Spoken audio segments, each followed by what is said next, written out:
এক গ্রামে দুই বন্ধু ছিল, রাহুল আর সোহান। ওরা কাজ পছন্দ করত না। একদিন তারা এক কৃষককে দেখল। দেখ, কাকু কত কষ্ট করছে। এত কষ্ট কেন? কি বলছো বাবা? কৃষক হেসে কথা বললেন। তিনি তাদের বোঝাতে চাইলেন, কাজ না করলে খাবা কি? মানে?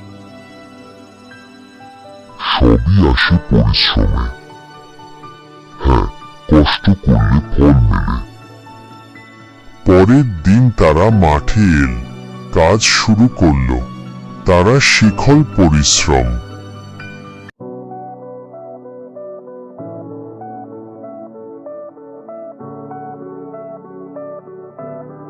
ভালো লাগছে। হ্যাঁ, মজা আছে। এইভাবেই শিখো। তারা বদলে গেল। পরিশ্রমী সাফল্য। Thank you for watching. Please support करो।